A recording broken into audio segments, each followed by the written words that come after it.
De tout temps, les Congolais ont affirmé leur souveraineté et ils se battent pour la préserver. L'histoire de ce brave peuple est jalonnée des hauts faits de ses fils et filles qui n'hésitèrent pas à braver la peur, à défier et peut déjà démystifier le colon qui s'est fait passer pour un demi-dieu. L'un des premiers d'entre eux fut Simon Kimbangu. Prophète, prédicateur de l'égalité des races et de la fierté noire, il prédit l'indépendance du Congo. Il faut tenir bon, mes frères. Un jour viendra où toutes nos épreuves prendront fin. C'est ainsi que débutent ces malheurs. Traînés devant des juges iniques, il ne se demande pas. C'est libre qu'il meurt en prison. Mais 2 siècles avant lui, comme si les germes de l'affirmation du soi étaient inscrits dans l'ADN, vécut l'héroïque Kimpavita, dit Jeanne d'Arc d'Afrique, brûlé vivre pour taire la flamme du patriotisme naissant. De tout temps, les Congolais ont affirmé leur souveraineté, mais c'en était fait. La race des insoumis avait vu le jour. Joseph Kasavubu, jugé trop indépendant et trop critique pour devenir prêtre, il est le premier Congolais à réclamer les droits des premiers occupants.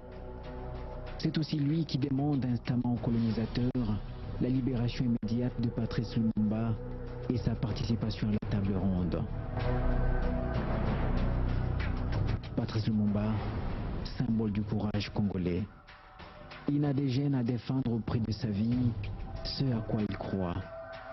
Une nation prospère au cœur du continent noir, où chacun trouve sa place et vit ses rêves. Vive les Congos indépendants et souverains. De tout temps, les Congolais ont affirmé leur souveraineté. Le premier prêtre indigène a exercé la charge de curé à Kinshasa et par la suite premier cardinal du Congo libre, Joseph Malula, combat le déracinement. Il est le géniteur du rite zaïrois de la messe. En soi, une vraie révolution dans la manière de vivre sa foi. Enfin, d'être soi-même. Joseph Désiré Mobutu n'y jouera que par l'unité et le retour à l'authenticité, un avatar de la souveraineté.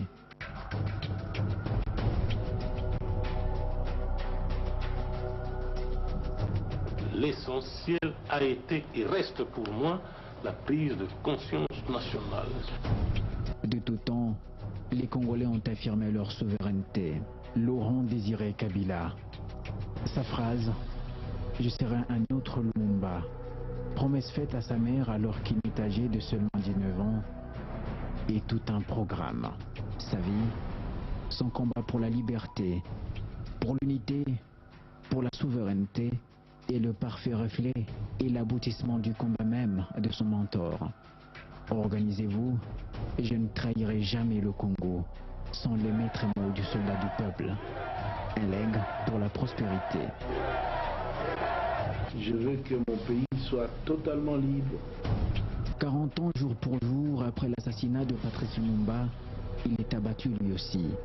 Mais le flambeau était déjà passé entre les mains de son digne héritier, Joseph Kabila, le 4e homme prédit par le prophète Kimbangu. Nous sommes ce peuple tellement jaloux de son indépendance. Celui qui devait réparer les brèches. Et d'un pays au bord de l'implosion, il s'emploie à recoller les morceaux, à ramener la paix.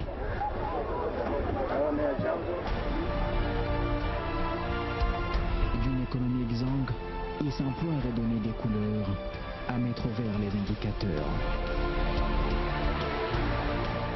Des grands travaux sont lancés, des routes construites, des hôpitaux bâtis, des écoles érigées, des emplois créés.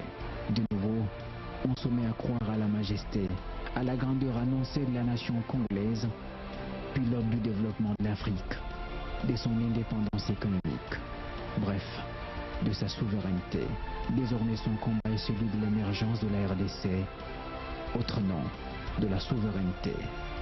De tout temps, les Congolais ont affirmé leur souveraineté.